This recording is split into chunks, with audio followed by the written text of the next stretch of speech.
Hi boys and girls, how are you? I miss you guys so much. So I love reading to you, you guys know that. So I thought I would read some books to you and you guys can watch the video whenever you want.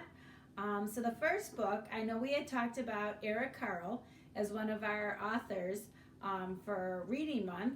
So I went downstairs and looked through all Jack and Ben and Kenzie's old books when they were kids, and I found an Eric Carle book called Mr. Seahorse. I want you to think about where they live, what roles the mom and dads play for the seahorses, and enjoy it. Mr. Seahorse by Eric Carle.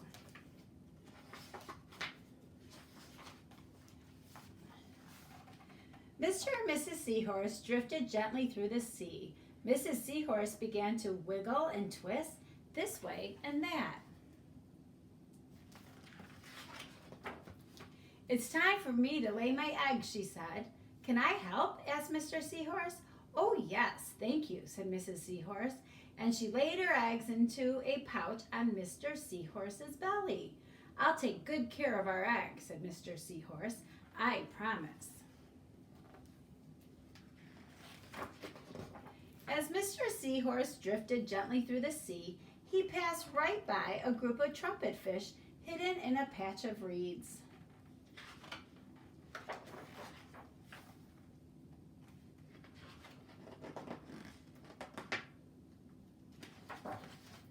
But before long, Mr. Seahorse met another fish. "How are you, Mr. Stickleback?" asked Mr. Seahorse. "Delighted," replied Mr. Stickleback. "I just built a nest right away." Mrs. Stickleback laid her eggs into it. "Now I'm taking good care of them until they hatch."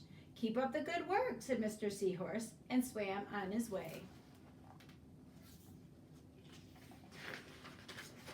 As Mr. Seahorse drifted gently through the sea, he passed right by a lionfish hidden behind a coral reef. But before long, Mr. Seahorse met another fish. "How are you, Mr. Tilapia?" asked Mr. Seahorse. Mr. Tilapia couldn't answer. His mouth was full of eggs. I know," said Mr. Seahorse. "Mrs. Tilapia laid her eggs. Now you are taking good care of them until they hatch." Mr. Tilapia nodded his head. "You must be very happy," said Mr. Seahorse, and swam on his way. As Mr. Seahorse drifted gently through the sea, he passed right by several leaf fish hidden among the seaweed.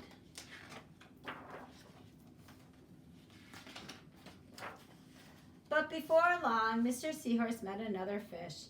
"How are you, Mr. Curtis?" asked Mr. Seahorse. "Perfectly fine," replied Mr. Curtis. "Mrs. Curtis laid her eggs, and I have stuck them on my head. Now I'm taking good care of them until they hatch." "You are doing a good job," said Mr. Seahorse, and swam on his way. As Mr. Seahorse drifted gently through the sea, he passed right by a stone fish hidden behind a rock. But before long, Mr. Seahorse met another fish. "How are you, Mr. Pip?" asked Mr. Seahorse. "Couldn't be better," replied Mr. Pip. "Mrs. Pip laid her eggs along my belly. Now I'm taking good care of them until they hatch. You should feel proud of yourself," said Mr. Seahorse, and swam on his way. But before long, Mr. Seahorse met another fish. "How are you, Mr. Bullhead?" asked Mr. Seahorse. "Tip-top," replied Mr. Bullhead. "Mrs. Bullhead laid her eggs, and the eggs hatched. Now I am babysitting." "You are doing a fine job," said Mr. Seahorse, and swam on his way. The time has come for the seahorse babies to be born. Mr. Seahorse wiggled and twisted this way and that.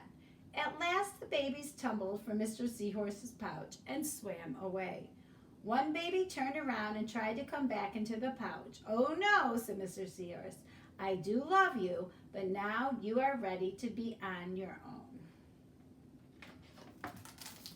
So in the book, while I was reading it, I was thinking, wow, all these dads are taking care of the eggs and taking care of their babies. So maybe you can talk about the differences that some of these fish had to how in our world, a lot of times both mom and dad watch us, and talk about it with somebody what your thoughts are on Mr. Seahorse. Okay, I miss you. I'll talk to you soon.